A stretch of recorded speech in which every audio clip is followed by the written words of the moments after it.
Warahmatullahi wabarakatuh.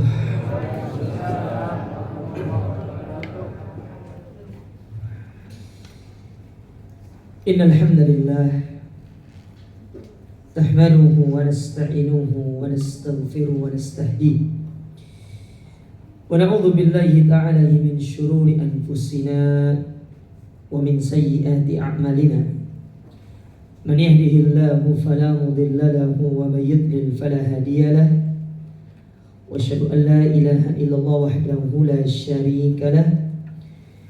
Wa asyhadu anna Muhammadan abduhu wa rasuluh. Allahumma anfa'na bima 'allamtana wa 'allimna ma yanfa'una wa zidna ilma wa aslih lana sya'nana kullahu wa la takilna ila anfusina tarfata 'ain. Amma ba'd, kaum muslimin wal muslimat, Bapak Ibu, ikhwan dan akhwat, para jamaah Majelis Taklim Manarul Ilm yang semoga senantiasa dirahmati serta dimuliakan oleh Allah Subhanahu wa ta'ala. Tidak ada kata yang pantas untuk kita panjatkan di malam hari yang berbahagia ini melainkan rasa syukur kita kepada Allah atas segala nikmat yang Allah berikan kepada kita. Yang mana Allah memberikan nikmat ini banyak sekali. Allah berfirman dalam Al-Quran dalam surat Ibrahim pada ayat yang ke-34, kata Allah Subhanahu wa ta'ala, wa atakum min kulli ma sa'altumuh, dan Allah memberikan kepada kalian dari apa yang kalian inginkan, dari apa yang kalian harapkan, dari apa yang kalian minta. Namun terkadang pemberian Allah Ta'ala itu Bapak Ibu sesuai dengan kebutuhan. Jadi Allah memberikan kepada kita itu sesuai dengan kebutuhan, sesuai dengan apa yang terbaik menurut Allah bagi kita. Karena belum tentu yang menurut kita baik di sisi Allah itu baik. Bisa jadi sesuatu yang tidak kita senangi justru itu baik di sisi Allah, dan Allah memberikan hal itu kepada kita. Contoh misalkan kayak sakit ya. Manusia itu gak ada yang mau sakit. Semuanya pengen sehat, tak punya penyakit. Pengen hidup itu tidak perlu ada yang namanya sakit. Bahkan sampai sakit gigi. Karena sakit gigi itu menghilangkan kenikmatan hidup. Bayangkan kalau ibu-ibu sakit gigi, bisa makan gak Bu? Gak bisa ya. Rasanya tuh kayak pingin kalau bisa dicabut dipasang lagi gitu kan ya. Cuma masalah nggak bisa, pergi ke dokter, periksa segala macam. Akhirnya hilang beberapa kenikmatan yang biasa kita nikmati. Tapi di balik sakit gigi itu ternyata Allah ingin menghapuskan dosa-dosa kita. Allah ingin menggugurkan kesalahan-kesalahan kita. Sehingga itu yang perlu dipahami. Terkadang apa yang kita minta Allah tidak kasih, tapi Allah memberikan sesuatu yang terbaik bagi kita. Lalu Allah mengatakan, wa in ta'uddu nikmatallahi la tuhsuha. Kalau kalian menghitung nikmat Allah Ta'ala, kalian tidak akan mampu untuk menghitungnya. Nah, nikmat ini banyak. Jangan sampai nikmat itu selalu dalam analogi kita, dalam pikiran kita, dalam otak kita itu nikmat itu hanya harta, hanya uang. Banyak orang itu selalu memandang nikmat itu kalau dapat uang dapat nikmat, kalau nggak dapat uang berarti nggak dapat nikmat. Padahal nikmat Allah itu banyak. Nikmat sehat, nikmat bisa datang ke majelis ilmu, nikmat bisa datang ke pengajian seperti ini nikmat dari Allah Subhanahu wa ta'ala. Dan terkadang sering kita lupakan nikmat seperti ini.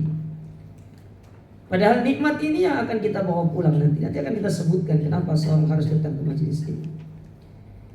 Kita diberikan tempat ngaji yang nyaman, tempat belajar yang nyaman, itu nikmat. Sehingga tatkala melihat kitab-kitab para ulama, justru harta itu menempati ranking yang paling bawah dari nikmat itu. Di atas harta ada nikmat sehat. Ibu-ibu mau kaya tapi sakit-sakitan, atau miskin tapi sehat? Mau yang mana Bu? Kaya tapi sehat. Saya sudah tahu jawabannya. Gak ada orang mau. Oh saya gak mau Ustaz, sehat tapi miskin. Kalau bisa sehat tapi kaya. Sepakat Bu? Keadaan sekarang gimana? Sehat kaya atau sehat miskin? Sehat? Kaya. Biasanya bilang, oh saya sehat kaya Ustaz, tapi kaya hati. Jadi ibu-ibu tuh ngelesnya jago gitu lah ya. Nah banyak nikmat itu. Maka mulai dari sekarang kita banyak-banyak melihat nikmat Allah, bersyukur. Dan sebaik-baik cara bersyukur dari nikmat, sebagaimana yang pernah disampaikan oleh seorang ulama yang bernama Salamah bin Dinar rahimahullahu ta'ala, sebagaimana ucapan beliau dibawakan oleh para ulama dalam buku-buku mereka, diantaranya dalam kitab Tahdhibul Kamal namanya. Beliau pernah mengatakan, kullu nikmatin la tuqarribuka minallahi fahiya baliyah. Segala nikmat yang Allah berikan kepada kita Bapak Ibu, nikmat apa? Nikmat kendaraan, nikmat kesehatan, nikmat harta, nikmat pasangan, nikmat anak, nikmat tempat tinggal, dan nikmat yang lainnya. Kalau nikmat itu tidak bisa menjadikan hubungan kita dengan Allah maju satu jengkal, nggak usah satu jengkal. Satu jengkal kayaknya kepanjangan ya. Satu jengkal ini berapa senti sih? 20 senti ya. Nggak usah lah, 1 inci aja lah. Gak bisa menjadikan hubungan kita dengan Allah maju 1 inci, bahkan semakin mundur. Maka nikmat itu adalah sebab kebinasaan. Nah makanya untuk melihat, membedakan, Ustaz, apakah nikmat ini karunia ataukah dia istidroj? Dilihat. Kalau tatkala kita diberikan nikmat kita semakin dekat, berarti itu udah karunia. Tapi kalau nikmat ini menjadikan kita semakin jauh, berarti itu adalah istidroj yang datang dari Allah. Maka siap-siap untuk menanggung akibatnya. Tapi bertobatlah kepada Allah, karena dengan bertobat hal tersebut akan bisa dirubah keadaannya oleh Allah Subhanahu wa taala. Oleh karenanya Bapak Ibu sekalian, bersyukurlah dengan nikmat yang Allah berikan untuk mendekatkan diri kepada Allah, karena hal tersebut bentuk kita mempertanggungjawabkannya nanti di hadapan Allah Subhanahu wa taala. Bapak Ibu dirahmati serta dimuliakan oleh Allah. Pertama-tama saya ingin mengucapkan jazakumullah khairan, terutama kepada sahibul bait ya, dalam hal ini Pak Syamsul yang menghubungi saya. Saya berapa kali diminta, beliau tidak bisa terus, sok sibuk saya ini ya. Jadi karena kita punya kesibukan, jadi pura-pura sibuk Bapak Ibu ya. Kita nggak punya kesibukan. Jadi kita kalau dibilang pengacara, pengangguran kurang acara. Jadi nggak punya acara, ya sudah kita sibukkan diri. Jadi alhamdulillah kita diberikan taufik untuk bisa bertemu pada kesempatan ini. Jazakumullah khairan atas undangannya. Dan ini baru pertama kali saya datang ke sini. Alhamdulillah saya tidak nyasar. Karena biasanya saya suka nyasar. Ini kayak jangan nyasar ini. Alhamdulillah Google Map-nya lurus. Kayaknya dapat hidayah dia Google Map tadi itu. Biasanya kan belok kanan, tahu-taunya kok buntu gitu loh. Tapi alhamdulillah ini ya lancar sampai ke tujuan dan kita bisa bertemu pada kesempatan ini. Tapi tema kita pada kesempatan yang berbahagia ini yaitu bekal pulang. Bekal pulang ke negeri akhirat. Karena dunia ini bukan tempat kita. Dunia ini hanya persinggahan. Sementara ibarat kata mungkin kalau kita dalam perjalanan, ini ibarat rest area yang kita berhenti di tempat tersebut dan setelah itu kita akan pergi meninggalkan. Jenengan pernah safar, Pak? Pernah? Ibu-ibu pernah safar? Sering. Safar umroh pernah kan? Kalau tiba saatnya mau pulang, yang ibu pikirkan apa? Betul ya? Sepakat? Cari oleh-oleh, cari A, cari B, ya toh? Kita cari oleh-oleh untuk orang-orang tercinta yang kita tinggal di negeri ini. Ada anak mungkin yang kita tinggalkan, ada kerabat, mungkin yang lainnya, ada teman yang kita tinggalkan. Kita pengen cari oleh-oleh yang kita kasihkan kepada mereka.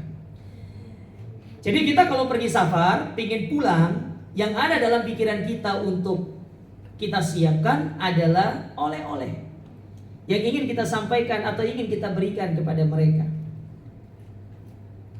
Tapi berbeda dengan safar yang kali ini. Kita safar di dunia ini bukan kita memikirkan tentang oleh-oleh apa yang akan kita bawa pulang untuk menuju kampung akhirat kita, menuju kampung halaman kita, bukan oleh-oleh. Karena di sana sudah disiapkan semuanya oleh Allah Ta'ala. Jadi tidak perlu harus membawa dari sini. Jangan membawa apa dari sini coba. Semua disiapkan di sana. Segala hal yang pernah kita rasakan di dunia ini, di akhirat jauh lebih lezat, jauh lebih enak. Bahkan ketika penduduk surga nanti dia masuk ke dalam surga, kullama ruziku minha min samaratin qalu hadzal ladzi ruzikna min qabl. Ini seperti yang kami diberikan dulu di dunia. Mirip, tapi ketika dimakan dia berbeda. Mirip mangga, makan mangga. Jangan makan mangga, beli satu keranjang mangga, ada sing manis, ada sing kecut. Sudah gitu tunggu musim. Sama kayak durian, nunggu musim durian dulu baru bisa beli. Sementara di surga nggak perlu nunggu, nggak ada musim di surga itu. Ada pohon mangga, lihat, pingin makan, dipetik. Setelah dipetik muncul lagi yang baru. Ada pohon durian, diambil. Setelah diambil muncul lagi yang baru. Ketika dimakan, nggak ada durian itu yang ini manis, ini pahit, ini kemudian kok rasanya hambar. Nggak ada, semuanya manis. Makanya kan kata Allah Ta'ala, kullama ruziku minha min samaratir rizqan qalu hadzal ladzi ruzikna min qabl. Mirip tapi tidak serupa, tidak sama. Mirip memang bentuknya. Mangga ya mirip, jambu ya mirip, stroberi ya mirip. Ya, segala hal yang pernah kita rasakan di dunia ini mirip semuanya. Tapi hal tersebut berbeda. Kalau di dunia kadang-kadang ada zongnya, tapi di akhirat tidak ada. Semuanya enak. Jadi tidak perlu kita mempersiapkan oleh-oleh untuk kita mau pulang. Kayak misalkan jenengan nih pulang dari Taif, ada stroberi sih gede-gede itu kan, ya bawa pulang, ingin dijadikan oleh-oleh sampai Indonesia. Oh, Anda baru pernah makan stroberi sebesar ini. Sebagian orang mengatakan baru pernah, tapi kalau di surga tidak perlu.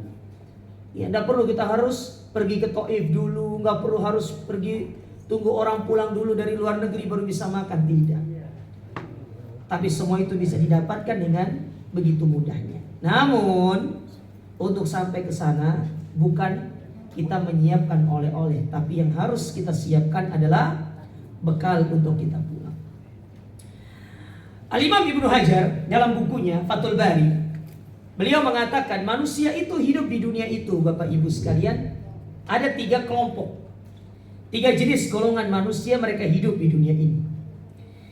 Yang pertama, ada yang disebut dengan istilah mustautin. Apa itu mustautin?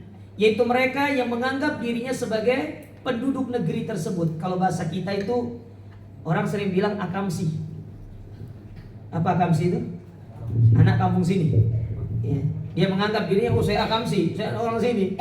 Saya tidak perlu kemana-mana, saya tinggal di sini. Ini kampung saya lahir di sini, saya besar di sini. Mungkin saya pun akan meninggal di sini. Nah, dia mengatakan demikian. Dia menganggap dirinya sebagai penghuni di situ. Maka kondisi yang pertama mustautin ini bukan kondisi kita. Kita bukan penduduk dunia ini. Yang menganggap dirinya sebagai penduduk negeri ini, penduduk dunia ini, itu orang-orang kafir. Mereka menganggap diri mereka hidup di dunia tempat mereka. Ya, bagi mereka tidak ada kehidupan setelah itu. Mereka hanya hidup di dunia. Makanya kenapa mereka hidup di dunia ini sibuk untuk mengumpulkan harta-harta dunia. Tiap malam, tiap hari mikirin gimana caranya supaya cuan. Supaya bisa bertambah dunianya. Hari ini omsetnya sekian, besok bagaimana, harus begini. Tiap hari bagaimana dia berpikir untuk menambah urusan dunia. Itu orang kafir, jelas, wajar. Wajar seperti itu. Karena Nabi SAW mengatakan dalam sabdanya, Nabi pernah bersabda, ad-dunya sijnul mu'min wa jannatul kafir. Allah jadikan dunia ini sebagai surganya orang-orang kafir, tapi penjara bagi orang-orang beriman. Kenapa dikatakan dunia sebagai penjara bagi orang beriman? Karena di dunia ini kita ibadah setiap hari, ibadah dari bangun subuh. Sebelum subuh kita disuruh ibadah sampai mau tidur lagi kita ibadah. Tidur sedikit, sholat 5 kali sehari. Datang nanti bulan Ramadan kita berpuasa 1 bulan penuh. 11 bulan kita diberikan ya kebebasan untuk tidak usah berpuasa. Kalaupun pengen puasa sunnah silakan. Yang wajib cuma 1 bulan. Setelah itu nanti keluarin zakat, begini segala macam. Banyak hal yang kita lakukan di dunia ini, dan itu membuat kita lelah. Lelah, kita akui. Kadang-kadang timbul kebosanan dalam diri kita untuk ibadah, betul atau tidak? Timbul kebosanan dalam diri kita untuk beribadah kepada Allah. Makanya pernah dikatakan kepada Imam Ahmad, datang seseorang kepada Imam Ahmad dengan mengatakan, "Ya Aba Abdillah, mata roha, kapan istirahat? Capek kita di dunia ini. Saya lelah di dunia ini. Bangun sebelum subuh, sholat malam, pergi sholat subuh, nanti sholat duhur, lagi enak-enak tidur siang hari, bangun untuk sholat asar, sholat maghrib, sholat isya, bangkit setiap hari seperti itu. Kapan istirahat ini?" Maka Imam Ahmad mengatakan, kalau ingin istirahat, indama tadau qadamaika fil jannah, tatkala engkau meletakkan kedua kakimu di dalam surga, baru istirahat. Makanya kalau ada orang meninggal, jangan kita katakan kita akan mengantar dia ke tempat peristirahatan. Salah, karena itu adalah awal mula untuk dia menuju kampung akhiratnya. Dia sedang berpindah alam. Dari alam dunia dia pindah ke fase berikutnya, alam barzakh, alam penantian. Jadi barzakh itu adalah alam penantian namanya. Alam penantian untuk menunggu datangnya tiupan yang kedua, untuk kita dibangkitkan di padang mahsyar. Makanya disebut dengan alam barzakh. Ada pula yang mengatakan alam barzakh itu adalah alam pemisah antara alam dunia dengan alam akhirat. Namanya alam barzakh. Alam barzakh itu bukan di dunia, bukan di akhirat, tapi dia satu alam yang berada di antara alam tersebut. Kita nunggu di situ. Ya, ibarat kata kayak waiting room gitu loh. Kita mau nunggu. Bentar lagi mau boarding nih. Kita mau naik pesawat, mau terbang, berangkat. Nah, itu namanya alam barzakh, alam penantian. Dan orang itu menanti bermacam-macam waktunya. Ada yang 10 tahun, ada yang 12 tahun. Nabi SAW saja sudah menanti di alam barzakh itu 1435 tahun lamanya. Dan kiamat belum datang. Sudah lama Nabi menanti. Gimana kemudian orang-orang sebelumnya? Nabi Adam, Nabi Nuh, dan yang lainnya dari orang-orang yang hidup lebih dulu daripada kita. Nah, itu namanya mustautin. Yang kedua, ada namanya yaitu abirus sabil. Gorib. Yang kedua, gorib, orang asing. Yaitu mereka yang hidup di satu negeri bukan untuk menetap. Mereka datang ke situ sesaat, ketika sudah hajatnya selesai mereka akan kembali pulang menuju kampung halamannya. Seperti ada orang pergi kerja, Pak. Dia pergi kerja ke satu wilayah, dia punya kontrak di sana 5 tahun, setelah 5 tahun dia kembali. Dapat kontrak lagi, pergi lagi, setelah kontraknya habis pulang lagi. Itu namanya gharib. Orang yang tinggal di satu tempat, ya dalam jangka waktu tertentu, setelah waktunya habis dia akan kembali pulang untuk bertemu dengan keluarganya. Itu namanya gharib. Ya, gharib namanya. Ya. Sedangkan yang terakhir kata Ibnu Hajar, yang ketiga, namanya abirus sabil atau musafir, orang yang sedang safar. Ini waktunya lebih singkat lagi. Orang musafir itu adalah orang yang singgah, hanya sebatas singgah. Kayak contoh misalkan ada orang Malang ingin ke Gresik melewati Surabaya. Dia singgah sesaat di Surabaya, mungkin ingin makan. Setelah dia selesai makan, dia melanjutkan perjalanannya menuju Gresik. Maka dia berhenti di Surabaya lalu berangkat lagi, itu namanya musafir. Nah, Nabi SAW menyuruh kita dari 3 golongan ini, kita disuruh menjadi 2. Disuruh menjadi salah satu dari 2. Dalam sebuah hadis yang diriwayatkan Imam Bukhari, kata Nabi SAW kepada Abdullah bin Umar radhiyallahu taala anhuma, beliau mengatakan, kun fid dunya ka'annaka gharibun aw abirus sabil. Jadilah engkau di dunia ini seolah-olah seperti orang asing, gharib. Kalau misalkan kamu bisa lebih baik daripada gharib, maka jadilah seperti orang yang abirus sabil. Engkau seperti orang yang sedang melakukan satu perjalanan. Engkau anggap dunia ini sebagai persinggahan sesaat. Engkau akan tinggalkan dunia ini. Jadi orientasimu bukan untuk memikirkan dunia, tapi bagaimana engkau memikirkan bekal untuk engkau bawa menuju kampung akhirat. Nabi menyuruh kita demikian. Tapi banyak kaum muslim menganggap dunia ini sebagai mustautin, tempat dia tinggal. Dia menghiasi bangunannya, menghiasi tempat tinggalnya, berlomba-lomba membangun tempat yang sangat indah. Berlomba-lomba membuat naungan dari panasnya terik matahari, tapi tidak pernah berlomba untuk membuat naungan di hari kiamat. Hari kiamat itu gak ada pohon. Hari kiamat tidak ada bangunan tempat kita berteduh. Sementara matahari didekatkan dari kepala kita sejauh 1 mil. Dalam hadis riwayat Al-Miqdad ibn Al-Aswad radhiyallahu taala anhu, dari sahabat dari riwayat Imam Muslim, ketika Nabi SAW mengatakan tudna syamsu yaumal qiyamati kabid dari mil. Matahari didekatkan dari kepala itu sejauh 1 mil. Kata Sulaiman bin Amir ketika menjelaskan tentang mil, aku ini bingung yang dimaksud dengan mil dalam hadis tersebut. Apakah mil yang dimaksud itu adalah masafatul ardi, 1 mil yang sekian kilo, ataukah mil yang dimaksud adalah satu alat yang sering digunakan oleh seorang wanita ketika dia menggunakan celak. Jenengan pernah lihat celak dari Kuningan yang dibeginikan itu? Nah, jenengan cabut yang ada bunga-bunga yang sering dipakai di mata, ujung runcing, itu namanya mil dalam bahasa Arab. Sim panjang itu loh. Ya. Saya kasih contoh ya. Mungkin ada di antara, kalau generasi 2000-an gak ngerti dia. Tapi kalau generasi jenengan 50, jenengan berapa tahun dulu? Coba saya coba. Kayak jenengan ini 17 ya, dibalik tapi ya. Ada yang 25 dibalik di sini. Banyak ya. Pernah pakai celak, Bu? Pernah. Sering atau enggak? Celak itu bagus bagi para wanita, memperindah. Tapi pakainya pas untuk suami aja, Bu. Biar suami tambah cinta. Karena biasanya ibu-ibu, dia kalau berdandan untuk keluar rumah, makanya banyak suami nanya sama istrinya, "Mah, kok kamu cantik mau kemana?" katanya. Sekali-sekali kalau ditanya, "Mah, kok cantik mau kemana?" "Aku berdandan untuk kamu, Pak." Langsung bilang, tak transfer mah ya.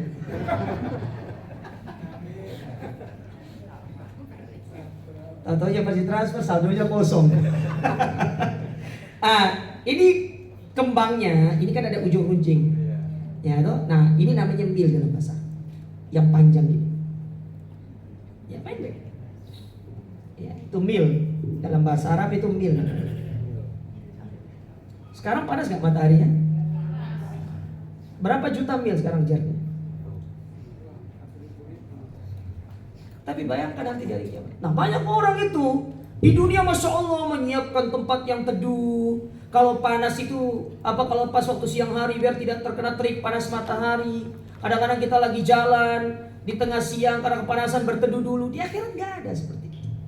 Tapi banyak orang tidak berlomba-lomba membangun tempat bernaung di hari kiamat. Mereka lupa. Mereka hanya membangun tempat naungannya di dunia, sibuk dengan kehidupan dunia ini. Makanya melalui kajian ini saya ingin ingatkan kepada kita tentang skala prioritas kita hidup. Kita butuh bekal. Kita butuh bekal untuk pulang. Kita akan pulang menuju kampung akhirat kita. Di antara kita yang hadir di sini, kita nggak tahu siapa yang akan pulang duluan. Belum tentu yang tua dia lebih duluan pulang, tidak. Belum tentu. Bisa jadi yang muda lebih dahulu pulang, yang tua belakangan. Atau mungkin yang tua lebih dahulu. Makanya Imam Syafi'i dalam bait syairnya, beliau pernah mengatakan, "Tazawwad minat tuqa fa innaka la tadri idza janna al-lailu hal ta'ish ila al-fajr." Wahai manusia, berbekal engkau dengan ketakwaan, dengan amal saleh, dengan kebaikan, dengan segala bekal yang bisa engkau siapkan. Karena tatkala engkau meletakkan kepalamu di atas tempat tidurmu seraya mengucapkan bismikallahumma amutu wa ahya, bisa jadi itu merupakan doa terakhir yang kau baca pada malam itu. Dan namamu diumumkan di grup-grup WA. Sudah siap, Bu? Hah? Belum siap. Ya, belum. Siap atau belum? Hah? Belum siap? Bapak-bapak sudah siap, Pak? Siap. Hah? Siap. Supaya ya, Pak ya. Saya minum dulu aja, biar semangat kita ya. Kita kajian sampai jam berapa? Hah? Oh, saya jauh, Pak, pulangnya ini. Gimana, Pak? Hah? Saya tinggalnya di apa namanya? Datasari. Oh, Datasari. Iya. Saya tinggalnya di Waru, ya. Jadi nggak tahu kepanjangan Waru tuh, Pak? Nggak tahu. Waru itu warga Rungkut, tapi nggak diakui. Bismillah. Kita minum dulu coba.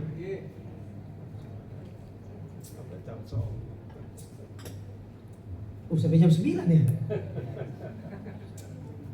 Insya Allah cukup materinya. Nah, jadi kita ini sedang safar. Oleh karenanya, Al-Imam Ibnul Qayyim rahimahullah pernah di dalam satu nasihat beliau pernah mengatakan begini. Coba ingat kata Ibnul Qayyim. Yang lainnya nggak usah diingat, yang ini aja diingat. Ya. Kalau jenengan nggak panjang Ustaz ngomongnya, udah yang ini aja diingat. Pulang nanti di print pakai kertas emas dengan tinta emas, ditempel di kulkas. Tidak perlu tempel di depan pintu. Biar setiap orang yang datang ke rumah jenengan baca, oh iya ya kita begini. Kata Imam Ibnu Qayyim rahimahullah, beliau pernah mengatakan annas mudhuhuliku lam yazal musafirin. Manusia itu pertama kali dia diciptakan, dilahirkan di atas muka bumi ini, dia sudah menyandung status sebagai seorang musafir. Kita ketika lahir pertama kali ke dunia ini, oek itu loh Bu, itu kita sudah menyandang status sebagai seorang musafir. Kita semua berjalan, dan ujung dari perjalanan kita itu hanya dua, kata Imam Ibnu Qayyim. Wa laisa lahum hattun an rihalihim illa fil jannati awin nar. Dan tidak ada ujung dari perjalanan semua manusia itu kecuali hanya dua. Dermaganya cuma dua, dermaga surga ataukah dermaga neraka. Dan itu tergantung kita sekarang. Makanya masuk surga itu tidak bisa dengan angan-angan. Pengen melebus surga. Di surga ada istana, ada bidadari. Yang laki ya sudah mulai berpikir, satu laki-laki dapat 70 istri. Yang gak iso poligami nang dunia nang akhirat iso. Mikir. Tapi gak bisa kemudian hanya dengan berpikir seperti itu. Itu hanya angan-angan, bukan cita-cita. Karena kata Imam Ibnu Hajar, yang membedakan antara angan-angan dengan cita-cita itu adalah usaha. Cita-cita itu adalah suatu keinginan yang ingin dicapai dan dia ada usahanya. Sedangkan angan-angan, pingin sesuatu tapi gak berusaha, itu angan-angan. Pengen masuk surga tapi gak mau sholat, pengen masuk surga tapi gak mau puasa, pengen masuk surga tapi gak mau zakat, gak mau sedekah, gak mau haji, gak mau umroh, gak mau nuntut ilmu. Ya udah kepingin aja. Itu namanya angan-angan. Kayak ada orang pingin kenyang tapi gak mau makan. Bisa kenyang Bu?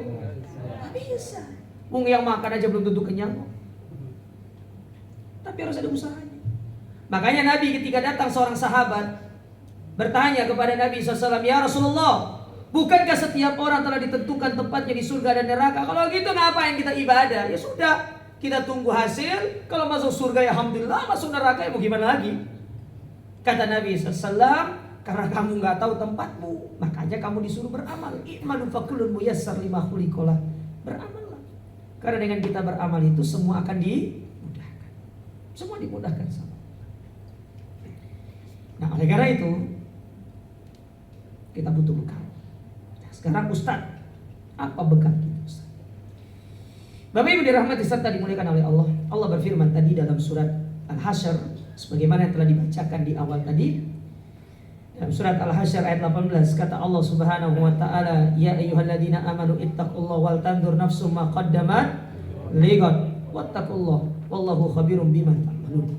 Wahai orang-orang yang beriman, bertakwalah kalian kepada Allah, dan hendaklah setiap jiwa memperhatikan bekal untuk hari esoknya, dan hendaklah dia bertakwa kepada Allah, karena sesungguhnya Allah mengetahui apa yang kalian lakukan. Dari ayat ini para ulama itu mengambil sebuah dalil. Inilah ayat yang menyuruh kita untuk menyiapkan bekal untuk kehidupan akhir. Ini ayatnya. Jadi ayat inilah yang menyuruh kita untuk mempersiapkan bekal untuk kita meninggal dunia itu. Karena Allah Ta'ala mengatakan di situ, ma qaddamat lighad, apa yang kalian siapkan untuk hari esok. Meskipun di dalam ilmu tafsir, jangan kalau baca tafsir, kata besok dalam surat Al-Hasyr ayat 18 itu ada 3 penjelasannya. Jangan tulis saja biar dapat ilmu ya. Jadi kata besok dalam surat Al-Hasyr ayat 18 itu.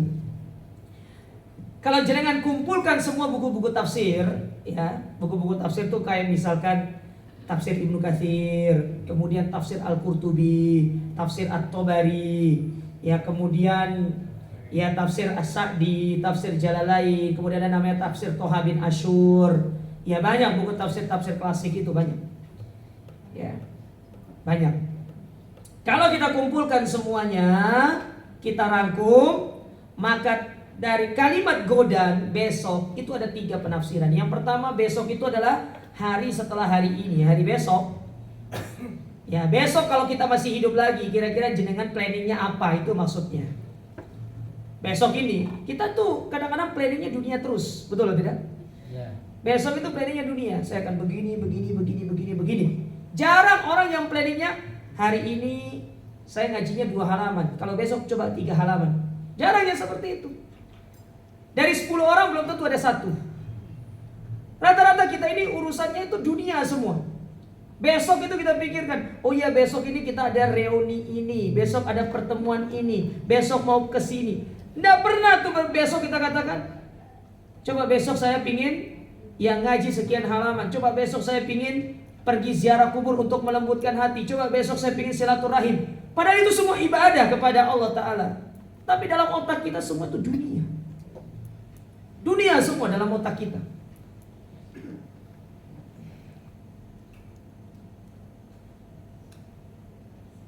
Bahkan untuk nutrisi fisik kita sudah pikirkan untuk besok. Hari ini makannya ini, besok makannya ini, besok makannya ini. Pola hidup sehat. Tapi tidak pernah berpikir untuk memberikan nutrisi hati, nutrisi jiwa. Tidak pernah kita memplanning besok, oh ini kajiannya ini kajian di sini, saya pilih yang sini saja karena ini kajiannya kayaknya saya butuh. Ya besok lagi ada kajian, oh saya pilih ke sana. Hampir jarang orang-orang seperti itu. Soal urusannya urusan dunia. Apalagi sekarang dengan hobi, orang itu running dengan teknologi, dilihat jamnya. Oh sekarang saya tadi pagi jalannya itu 10.000 kaki, besok harus 11.000 kaki. Itu yang dipikir. Tapi meningkatkan ibadah kepada Allah Ta'ala jarang. Ingat malaikat itu tidak nanya sama jenengan Bapak Ibu, Fulan, kamu kemarin berapa sih total jalan kakimu? Kan nanya itu. Kamu di dunia terakhir kamu ikut lomba lari maraton berapa kilo? Saya 100 kilo, enggak pernah. Tidak pernah nanya malaikat seperti itu. Tapi itu yang kita siapkan, tiap hari kita siapkan seperti itu. Subhanallah. Bukan gak boleh, silakan. Tapi kan harus balance gitu loh. Dunianya boleh diperhatikan, akhiratnya harus jauh lebih diperhatikan. Siapa yang punya planning? Hari ini Anda bisa zikir pagi petang, coba besok saya harus zikir pagi petang. Karena kalau ketinggalan zikir pagi petang, dalam pikiran kita, kan masih ada besok Ustaz. Masih ada besok Ustaz. Sarapan. Ya. Yang dipikir itu, hari ini soto, besok makan rawon, besoknya lagi makan lodeh. Zikir petang, Ramadan itu. Sama kayak baca Quran itu. Orang baca Quran rata-rata hampir Ramadan. Di luar bulan Ramadan semua lupa baca Quran. Ustaz, kalau Quran dan HP, pertanyaannya, yang paling banyak dibuka itu toko oren atau Quran, Bu? Hah? Toko oren, betul kan? Toko oren sama toko hijau. Sampai hafal sama kurirnya. Ya, saking sering belajar. Subhanallah. Nah ini kita sering seperti itu. Dunia aja. Pikiran kita dunia. Jangan pernah dengar seorang bernama Sa'id bin Amir Al-Jumahi, Bu? Sa'id bin Amir, seorang sahabat bernama Sa'id bin Amir. Dulu di masa Umar, beliau itu diamanahi sebagai seorang gubernur di wilayah Syam. Beliau ini tidak pernah ngambil gaji. Selama masa pemerintahan tidak pernah ngambil gaji. Padahal gaji yang diberikan oleh khalifah kepada gubernur itu banyak, tidak sedikit. Amr bin As yang jadi gubernur di Mesir pada zaman Umar itu kaya karena gajinya banyak. Tapi Sa'id bin Amir enggak pernah ngambil gaji. Kalau dia dapat gaji dibagikan kepada masyarakat. Dia hanya hidup dari hasil menjual roti bersama istrinya. Suatu ketika Sa'id bin Amir itu ya dikirimi uang oleh Umar bin Khattab sebesar 4.000 dinar. 4.000 dinar. Dinar itu mata uang emas. Satu keping dinar itu beratnya 4,25 gram emas. Itu satu keping dinar. Berarti kalau dirupiahkan berapa juta, Bu? 4.250.000 lah ya, ambil gampangannya ya. Sekarang ada 4.000 keping. Kira-kira berapa duitnya itu? Coba dikali. Ayo Ibu, berapa, Bu? Ayo. Ibu biasanya kalau ngitung uang cepat. Berapa? 4.000 keping kali ya 4.250.000. Nah, berapa itu? Berapa? Kok lambat ibu-ibu nih? Bu, 16 miliar. coba 4.250.000 kali 4.000 ya toh? Tuh, sampai gak iso habis ini.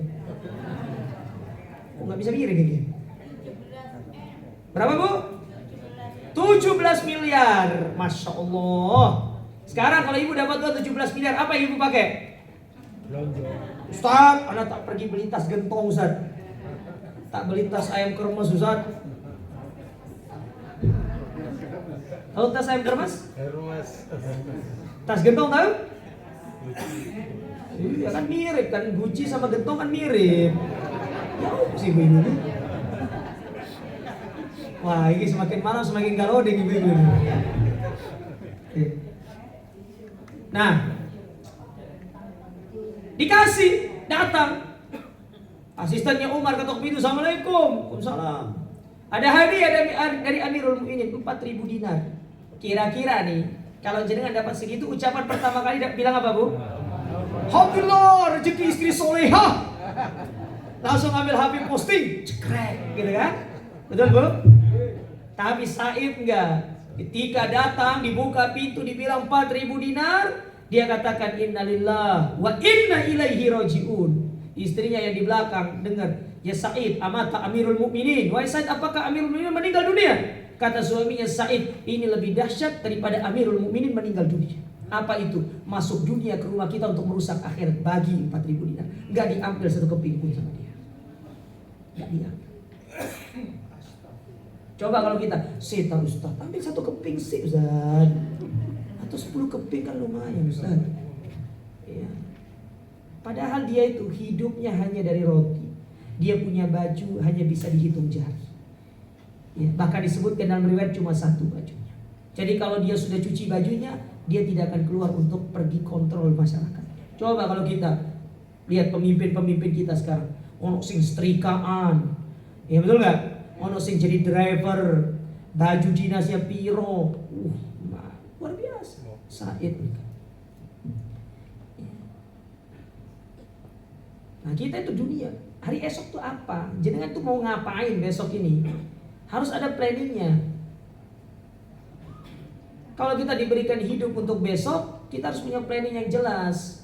Karena ingat, jangan sampai kita lalai. Banyak orang itu menganggap saya sehat walafiat, insyaallah hidup pasti sampai besok, bahkan mungkin sampai sekian tahun. Ustaz, saya sudah berupaya untuk mengambil pola hidup sehat. Oh jangan salah, wa kam min sahihin mata min ghairi illatin wa kam min sakimin asyaminan dahar. Banyak orang yang hidup sehat tapi mati tanpa sebab. Dan banyak orang yang divonis sama dokter, dia ini kanker, dia ini segala macam stadium 4, tapi Allah berikan dia hidup lebih lama daripada orang yang sehat. Banyak gak seperti itu? Terus jenengan mau menjamin jenengan akan hidup sampai 60-70 tahun. Itu makna yang pertama. Makna yang kedua, godan itu artinya adalah hari kita dikubur. Itu maksudnya besok. Ketika besok kita di alam kubur, kita ngapain? Kita ngapain, Mbak? Itu harus dipersiapkan. Ketika kita ditanya sama malaikat, kan nanti kalau dia dalam kubur itu, kita yang berbaring itu didudukkan. Ustaz, gimana cara duduknya? Kan sempit. Ya, yang jenengan lihat itu kan alam dunia. Adapun mereka didudukkan itu di alam barzah, itu beda.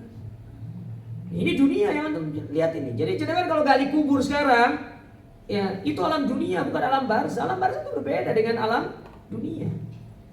Makanya kadang-kadang Ada orang yang ditampakkan bekas hasil azabnya oleh Allah Ta'ala di dunia. Setelah digali ternyata dia terlihat bekas azab. Itu tidak banyak, itu hanya beberapa. Namun pada hakikatnya di alam barzah mereka diazab oleh Allah Ta'ala, orang-orang yang bermaksiat itu. Nah, ketika kita ditanya tentang siapa Tuhanmu, apa agamamu, dan bagaimana responmu terhadap Nabi yang diutus kepadamu, apa kita jawab? Kita harus siapkan diri kita. Makanya Allah katakan wal tanzur nafsum ma qaddamat lighad. Untuk hari esok di alam kubur kita akan siapkan apa? Apa yang akan kita siapkan? Apa pertanyaan kita? Sebagaimana kita akan masuk ke ruang ujian, kita sudah persiapkan diri kita, maka demikian pula kita masuk ke alam kubur, kita harus mempersiapkan diri kita dengan sebaik-baiknya. Nah, adapun yang terakhir, yang ketiga, penafsiran dari besok itu adalah hari di mana kita akan berkumpul di padang mahsyar. Itu maksudnya hari esok, ketika kita ditanya. Tapi Bapak Ibu dirahmati serta dimuliakan oleh Allah, apa bekal yang perlu kita siapkan? Ya. Di sini saya ingin sampaikan, ya, tidak banyak ya, tidak banyak. Kalau memang waktunya nanti sangat mepet, saya sebutkan aja. Tapi akan ada yang akan kita coba jelaskan secara singkat. Yang pertama, yang perlu disiapkan adalah bertakwa kepada Allah. Takwa. Sebagaimana dalam surat Al-Baqarah, Allah Subhanahu wa taala mengatakan wa khairuz zadi wa tazawwadu fa inna khairaz zad at-taqwa. Maka berbekallah kalian, karena sebaik-baik bekal untuk bertemu dengan Allah adalah takwa. Nah, takwa itu apa sih? Apa sih takwa itu? Banyak orang sering ngomong takwa, takwa, takwa. Sampai ada orang buat nama makanan tahu takwa namanya. Beda, takwa sama tahu takwa beda. Oh, tahu takwa, ada kerupuk tayamum sudah namanya. Pas saya tanya kenapa nama kerupuk tayamum? Karena dimasaknya pakai pasir katanya. Iya kan orang tayamum kan pakai? Makanya kerupuk tayamum. Berarti kalau pakai minyak namanya kerupuk wudu. Oh, enggak itu. Kayak gitu Zat. Iya, itu hanya istilah saja. Goreng pasir. Iya, kadang goreng pakai pasir panas itu kan? Iya, makanya kalau jenengan lakukan pasti biasanya ada krik-kriknya itu kan? Ya, bukan keris-keris, tapi itu masih pasir nempel itu. Ya. Nah, apa sih takwa itu? Banyak pengertian takwa. Tapi pengertian yang paling sederhana, dan ini yang cukup untuk jenengan ingat. Takwa itu adalah sebagaimana kata para ulama, fi'lul ma'murat wa tarkil manhiyat. Melakukan segala yang diperintahkan dan meninggalkan segala apa yang dilarang. Itu namanya takwa. Jadi ada dua pilar yang harus diperhatikan di situ. Menjalankan perintah dan meninggalkan. Ini nggak bisa ibu pilih salah satu, bapak ibu pilih salah satu nggak bisa. Ustaz, anda tak sholat, tapi anda nggak bisa ninggalin ghibah. Nggak bisa. Orang takwa itu nggak bisa seperti itu. Orang takwa itu dia harus meninggalkan segala dosa dan menjalankan perintah. Harus berjalan bersama-sama. Maka dua elemen ini seperti dua mata uang yang tidak bisa terpisahkan. Tidak boleh pilih salah satu, itu tidak boleh. Harus jalan dua-duanya. Kalau jenengan pilih salah satu berarti bukan takwa, berarti masih kurang definisi takwa yang terkumpul dalam diri kita. Harus berjalan secara bersama-sama, itu baru namanya takwa. Di satu sisi kita bertauhid kepada Allah, di satu sisi harus meninggalkan syirik. Di satu sisi kita percaya Allah tempat bersandar, Allah tempat bergantung, tidak ada yang memegang kemudaratan kecuali Allah, tidak ada yang bisa memegang manfaat kecuali Allah. Di satu sisi tinggalkan jimat. Tinggalkan jimat, jangan percaya dengan hari-hari buruk. Jangan percaya dengan tanggal-tanggal yang dianggap sial, karena itu bukan definisi orang bertakwa. Tidak mungkin kita bisa mencapai derajat takwa kalau kita masih percaya sama hal-hal demikian. Percaya sama angka 13, percaya sama hari-hari tertentu, percaya sama ini itu bukan sifat orang-orang bertakwa. Makanya kadang saya tuh bingung gitu loh. Sebagian kaum muslimin mempercayai tentang angkernya angka 13, tapi giliran gaji 13 nggak angker jemaah. Betul Bu? Ya. Sebagian itu angka 13 itu sial. Tapi bagi ibu-ibu angka 13 itu rezeki minallah. Bagi suaminya sial karena ketahuan sama istrinya, akhirnya diambil. Benar Bapak-bapak? Ada yang punya gaji 13 di sini? Ya. Ketahuan sama istrinya? Ya. Anda tahu? Ketahuan sama istrinya. Istrinya hafal gitu loh. Suami dapat gaji 13. Akhirnya di WA sama istrinya. Biasanya kok WA-nya beda ini, pakai rayu-rayu gitu kan. Assalamualaikum abangku tersayang. Engkau adalah suamiku yang paling ganteng di dunia ini. Ya, gaji 13 wis cair. Iya. Akhirnya ketahuan sama istrinya. Suaminya bilang, waduh celaka sial lagi gaji 13 ini. Nah, ada seperti itu. Orang bertakwa nggak percaya sama seperti itu. Ya, subhanallah. Nah, orang bertakwa itu berjalan secara berbarengan. Di satu sisi dia memperhatikan sholatnya, di satu sisi dia meninggalkan maksiat. Jangan ghibah, jangan namimah, ya jangan durhaka baik kepada ya suami, kepada orang tua.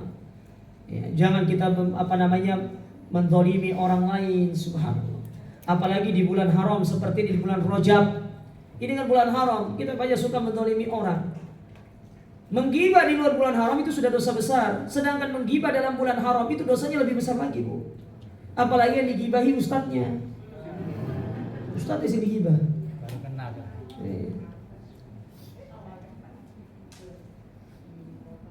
Nah, ini perlu diperhatikan. Jadi orang bertakwa itu seperti itu. Nah, itu pengertian takwa. Banyak. Kalau jangan buka buku-buku para ulama, itu banyak definisi takwa itu. Ya, banyak definisi takwa. Ada sebuah buku bagus, saya tidak tahu belum diterjemahkan kayaknya dalam bahasa Indonesia. Nama bukunya adalah Al-Khutuwat ila Sa'adah yang ditulis oleh Syekh Abdul Muhsin Ibn Muhammad Al-Qasim, salah seorang imam dan khatib Masjid Nabawi. Masih hidup penulisnya. Ada sebuah buku bagus.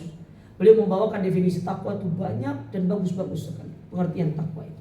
Sampai ada yang mendefinisikan takwa itu seperti pakai topeng kuda.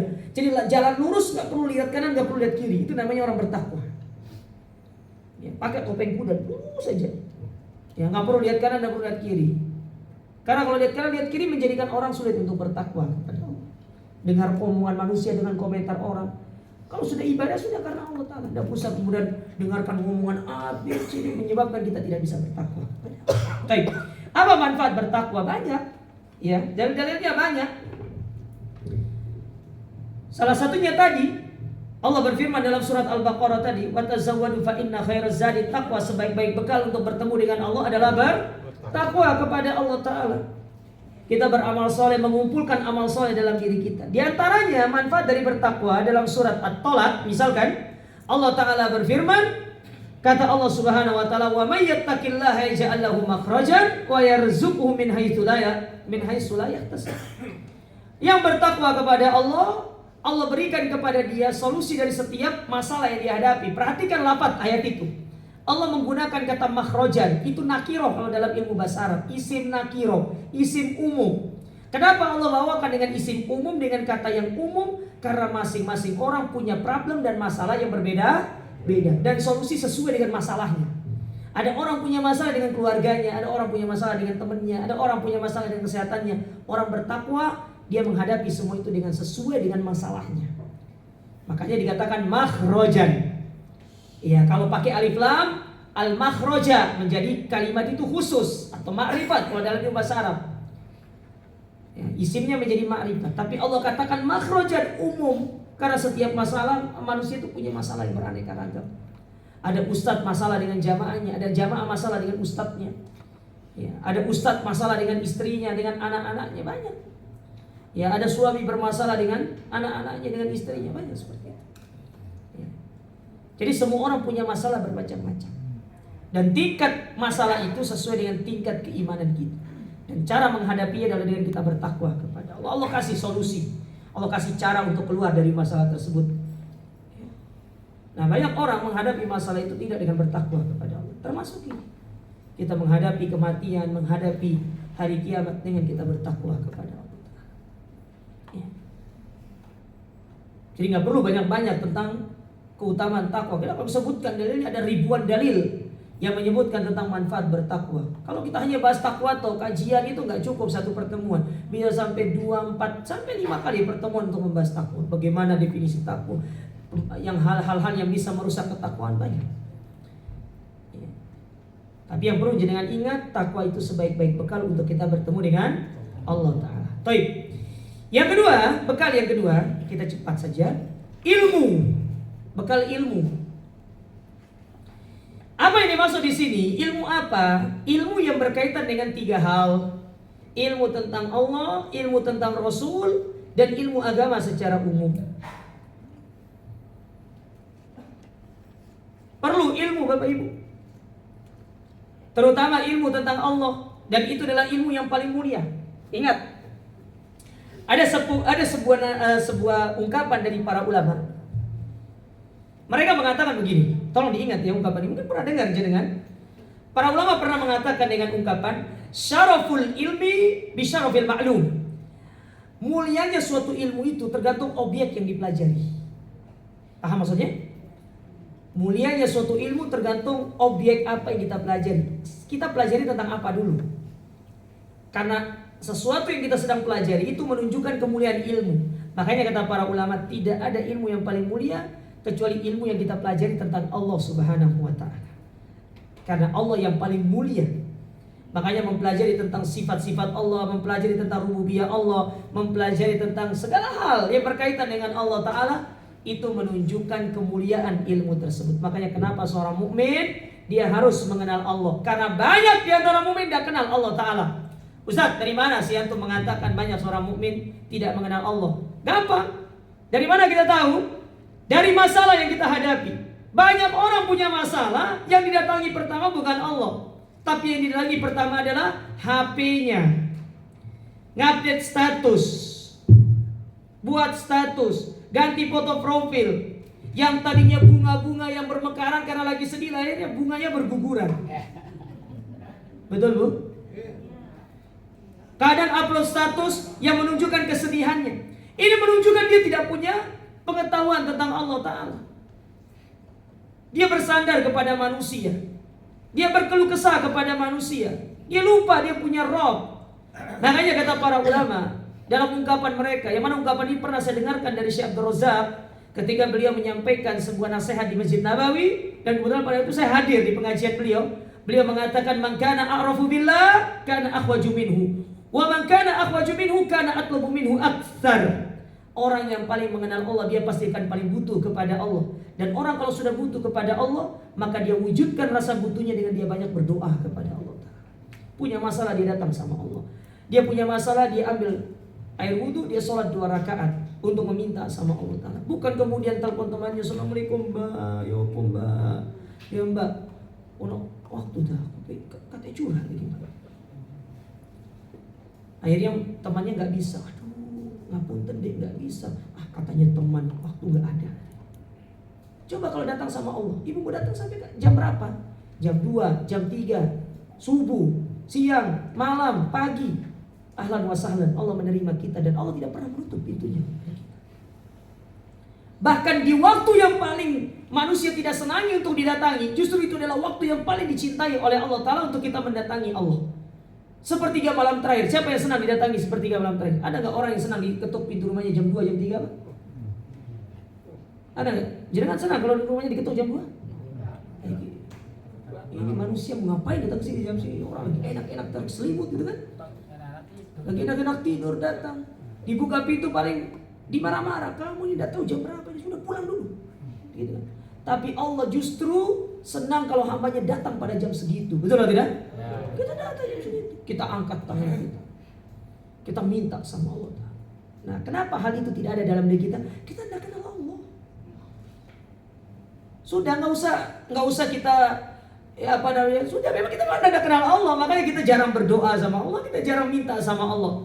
Makanya kata Sauban radhiyallahu taala anhu, ketika beliau menceritakan perbuatan Nabi SAW ketika beliau punya masalah, kata Sauban, "Kana Rasulullah sallallahu alaihi wasallam idza hazabahu amrun shalla." Rasul itu kalau dia punya masalah, beliau tidak datang ke istri-istrinya terlebih dahulu, tapi beliau datang ke masjid, ambil 2 rakaat, ambil wudhu, ambil sholat 2 rakaat. Setelah itu dia menumpahkan segala apa yang beliau rasakan semuanya kepada Allah.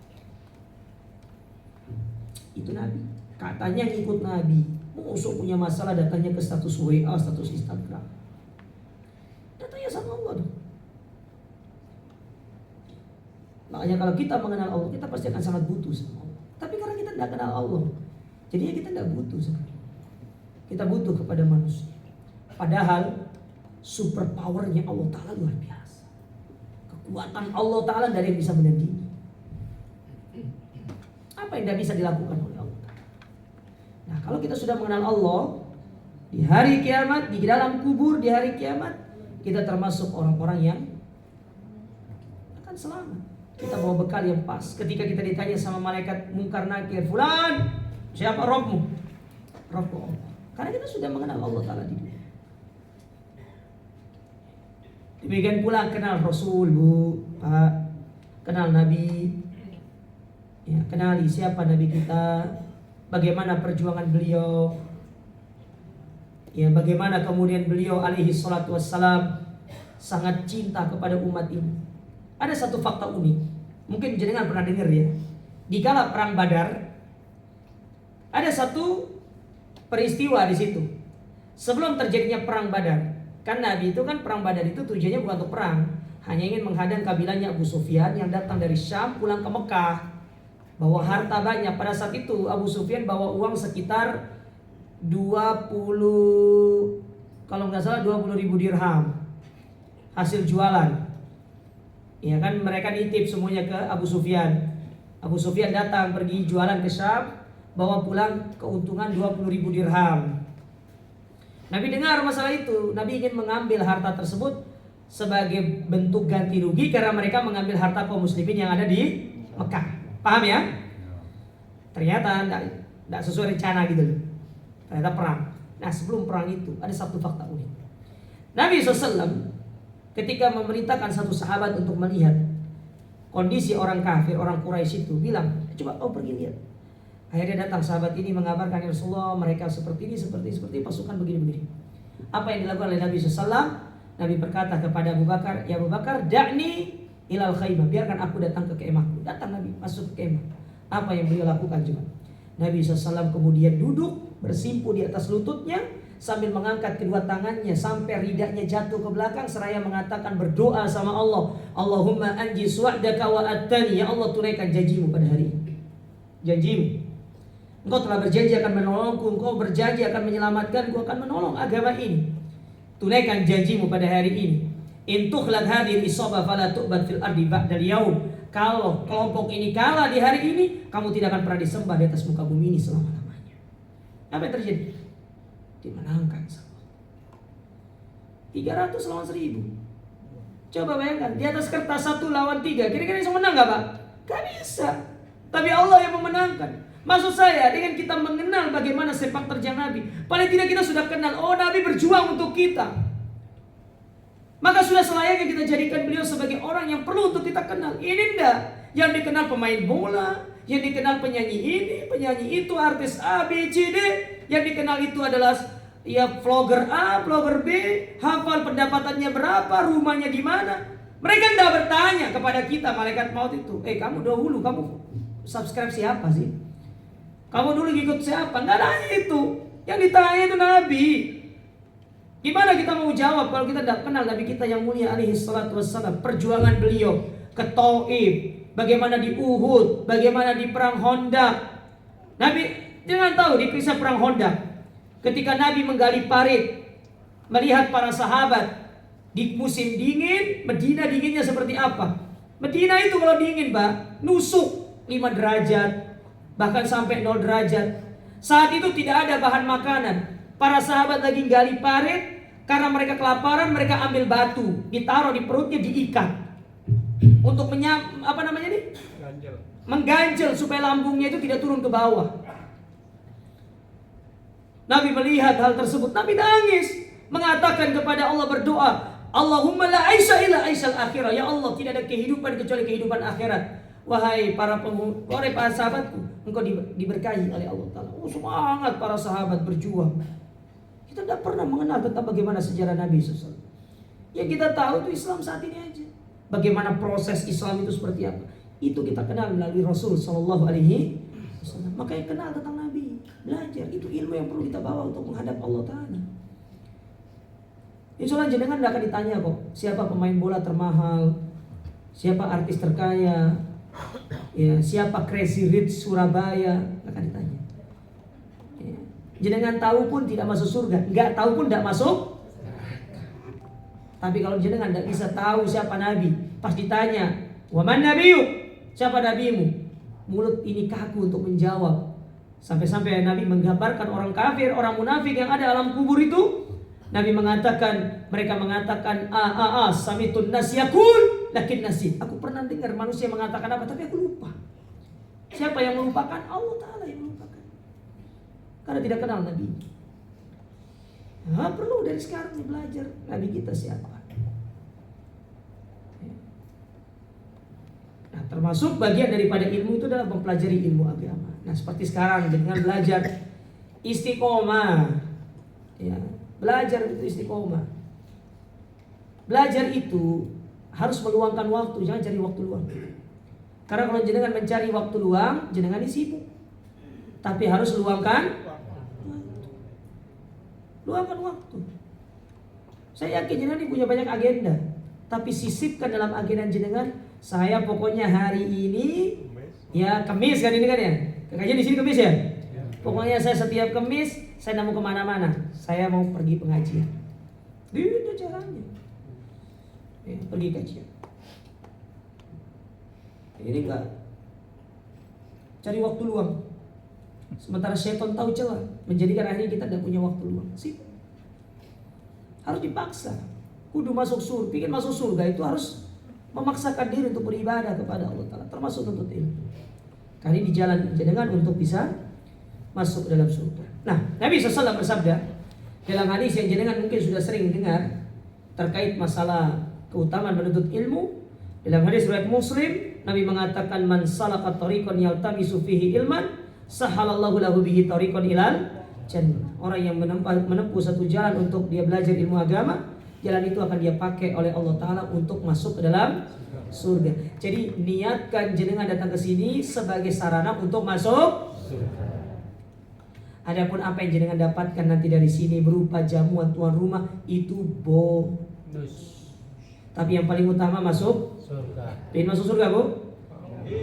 Paling atas. Kok gak ada suara ya, Bu? Suara kita tutup lagi. Pengen masuk surga, Bu? Pengen ya? Itu tinggi. Belajar. Surga itu tidak bisa kemudian bangun-bangun, bismillah surga. Yang ada lumpur surga, Bu. Tahu jenengan lumpur surga? Iku semua enak ya. Ya ini. Cuy. Kok nggak enak ini? Oh, itu lumpur tak? Iya.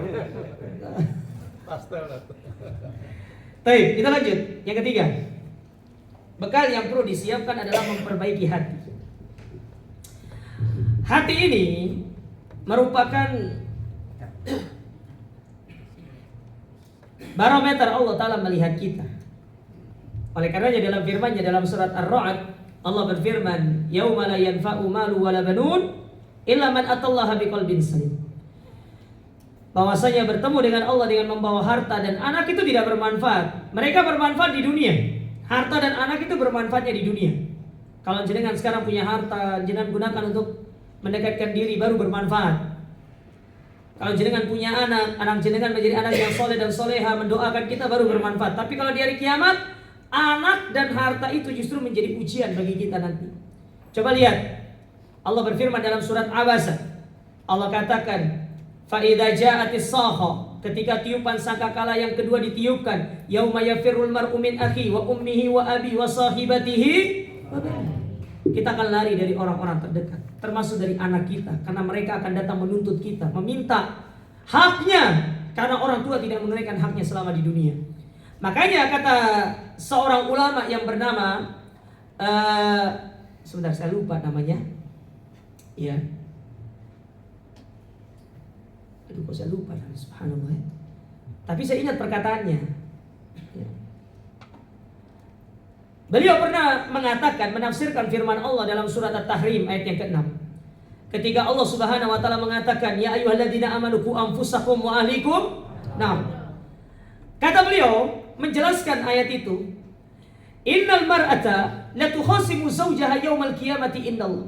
Di hari kiamat itu Akan ada seorang istri datang kepada Allah menggugat suaminya, akan ada anak datang kepada Allah menggugat orang tuanya. Apa bentuk gugatannya? Harta gono gini kan? Kekayaannya? Bukan. Kata mereka yang datang kepada Allah menggugat kita, mereka mengatakan, hadza zauji, ya Allah ini suamiku. La yu'allimuni wa la yu'addibuni wa yatini bihubzis su'. Dia ini, suamiku ini, hanya sibuk memberikan urusan dunia. Hanya sekedar mengirimkan, aku sudah transfer. Ini ada makanan, ini semua dikasih urusan-urusan dunia. Tapi masalah sholat, aku tidak berbusana muslimah yang baik. Ya, aku tidak menutup aurat, nggak pernah ditegur sama suamiku. Suamiku cuek dalam masalah itu. Aku tuntut dia. Aku tidak mau masuk neraka gara-gara dia. Aku tuntut dia. Anaknya datang. Ya Allah, ini orang tuaku. Urusan dunia tidak pernah pelit. Tapi aku nggak bisa ngaji, aku nggak bisa baca Quran, aku nggak sholat. Orang tua nggak pernah tanya.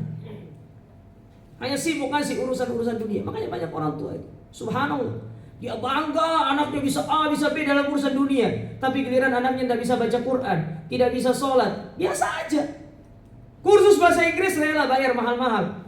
Kursus bahasa Prancis, bahasa Jerman. Emang malaikat pakai bahasa Jerman? Nggak pakai bahasa Jerman malaikat itu. Nggak pakai bahasa Prancis. Tapi anaknya nggak bisa Quran, nggak dikursuskan. Anaknya nggak bisa ngaji, nggak dikursuskan. Subhanallah. Kepingin anaknya soleh dan soleha. Adakah kriteria anak soleh itu bisa bahasa Jerman?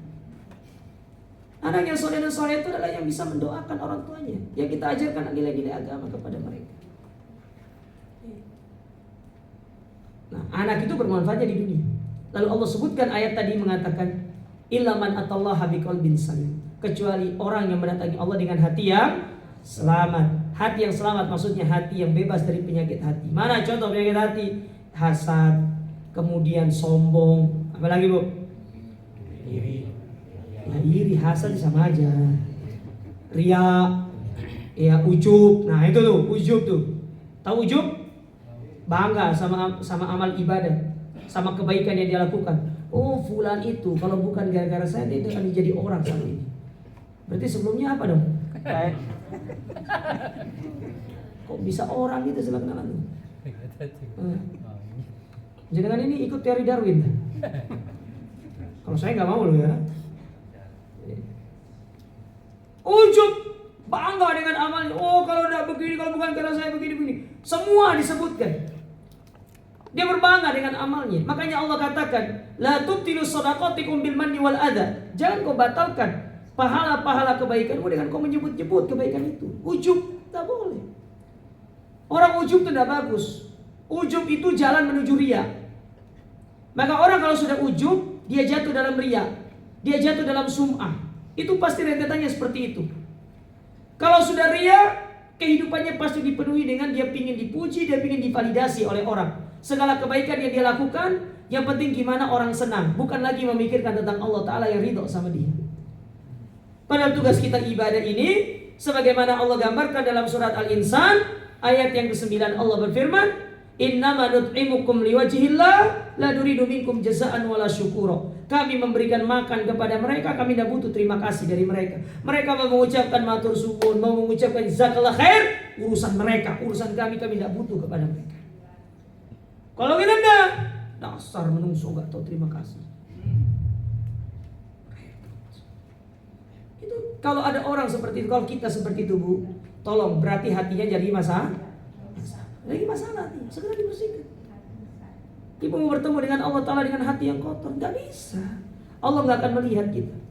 Makanya Nabi dalam hadis yang sahih riwayat Bukhari Muslim dari sahabat Abu Hurairah, Nabi mengatakan, innallaha la yanzuru ila suwarikum wa amwalikum walakinallaha yanzuru ila qulubikum wa a'malikum. Perhatikan hadis ini. Allah tidak melihat kepada bentuk penampilan fisik, mau ganteng, mau biasa, mau rapi, mau pakai dasi segala macam, bukan itu penilaian Allah. Yang Allah lihat dua. Pertama hati, yang kedua amal. Perhatikan lafaz yang dipilih oleh Nabi. Nabi sebutkan hati dulu baru amal, karena amal yang diterima berasal dari hati yang baik. Kalau hati jenengan gak baik, amal jenengan tidak terima. Makanya Nabi kenapa sebutkan hati dulu baru amal. Makanya dalam lafaz-lafaz Al-Quran itu, penyebutan pemilihan tata letak kalimat itu ada kaitannya satu dengan yang lainnya. Kayak contoh misalkan, saya kasih contoh ya. Ya ayyuhalladzina amanu wa amilus sholihat. Kenapa iman dulu baru amal soleh? Itu pengertiannya bahwasanya orang beriman itu wujud asli. Wujudnya adalah dengan beramal. Contoh yang lain, Allah berfirman, ya ayyuhalladzina amanu ittaqullaha wa qulu qawlan sadida. Wahai orang beriman, bertakwa sama Allah. Dan di antara bentuk takwa, salah satu dari elemen takwa diwujudkan dalam bentuk akhlak yang baik, yaitu berupa ucapan yang baik. Jangan mengaku bertakwa kalau ucapannya masih kotor. Itu ayatnya tadi. Makanya pemilihan kata, peletakan kata itu ada maksudnya. Itu disebut oleh para ulama. Nah, sama seperti hadis tadi. Kenapa hati dulu baru amal? Karena hati ini sebagai sebab diterimanya. Sekarang jenengan sholat 20 rakaat tambah 3 witir, tapi niatnya riya, diterima nggak? Nah, itulah yang sering disebutkan oleh para ulama dalam surat Al-Ghasyiyah, amilatun nasibah tasla narun hamiyah. Capek ibadah, tapi ternyata di hari kiamat cuma dapat lelahnya. Justru dimasukkan dalam api. Perbaiki hati. Ini Bu yang perlu diperbaiki, hati Bu. Ya, hati. Perbaiki hati kita. Ini hati atau jantung sih? Hah? Yang betul hati atau jantung? Terus itulah pokoknya. Karena kalau dalam bahasa Arabnya ini qalb namanya. Qalbun. Ini qalbun. Kalau yang di sini namanya kabid. Ini qalbun, ini kabid. Yang di sini tuh kabid. Ya. Kalau dalam anatomi kesehatan itu ini jantung toh? Ya. Kalau ini hati. Nah, ini disebut dengan kabid namanya. Kalau ini qalb. Ustaz, sudah jadi bahasa serapan ya sudah. Yang penting jangan paham kan maksudnya kan? Di sini. Karena ini yang berbolak-balik. Ya. Makanya kalau jangan belajar lebih dalam tentang ilmu tazkiyah, di dalam kolop itu, jadi di dalam kolop ini ya ada namanya fuad. Fuad itu di dalam kolop namanya. Makanya ada istilah fuad. Fuad itu dimasukkan ke dalam kolop itu. Bisa lupakan aja. Ya, supaya Ustaz. Baik, yang keempat. Tidak cepat. Di antara bekal yang perlu kita persiapkan adalah berusaha untuk istiqomah di atas amal. Istiqomah. Nah, yang sering salah dipahami oleh sebagian besar kaum muslimin itu, istiqomah itu bukan rata, Bu. Atau bukan naik terus. Istiqomah itu grafiknya turun naik. Itu namanya istiqomah. Istiqomah itu ada kalanya naik, ada kalanya tuh. Tapi tatkala turun harus.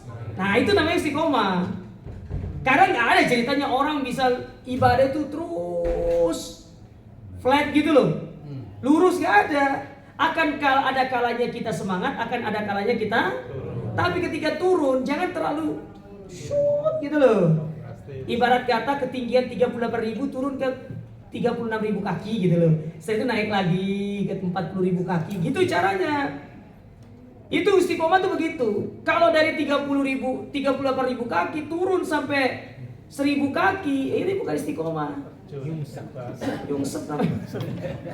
Itu nyungsep namanya. Ya. Dan Nabi sudah isyaratkan masalah ini. Akan ada masa di mana kita semangat, akan ada masa di mana kita tidak semangat. Kata Nabi SAW, inna likulli amalin sirratan wa kulli sirratan fatratan. Dalam amal itu ada masa semangat, ada masa tidak semangat. Ya pas masa semangat, sholat tahajudnya 11. Tapi tidak semangat, sholat tahajudnya 3 misalkan. Nanti 5, naik lagi 11. Tidak semangat, turun lagi. Ya, seperti itu, istiqomah itu begitu. Kalau meninggalkan secara merata, menyeluruh itu tidak istiqomah namanya. Istiqomah itu turun naik. Sekarang apa kiat-kiat istiqomah itu? Salah satunya berdoa sama Allah. Minta sama Allah Ta'ala untuk selalu berdoa. Yang kedua, kiat istiqomah itu, pasangan itu harus menjadi partnership yang baik dalam ibadah. Makanya Nabi SAW dalam hadis yang sahih mengatakan, semoga Allah merahmati seorang laki-laki dan seorang wanita bangun di malam hari, dia bangun untuk sholat. Setelah itu dia bangunkan keluarganya untuk sholat. Perhatikan hadis ini. Hukum asal sholat malam itu bukan berjamaah sendiri-sendiri. Sholat malam itu sendiri-sendiri. Nabi sampai seumur hidup beliau tidak pernah sholat malam bersama istrinya secara berjamaah. Tidak pernah sholat malam bersama Isya secara berjamaah. Tapi diperbolehkan sekali-kali boleh. Tapi hukum asalnya itu sholatnya sendiri-sendiri.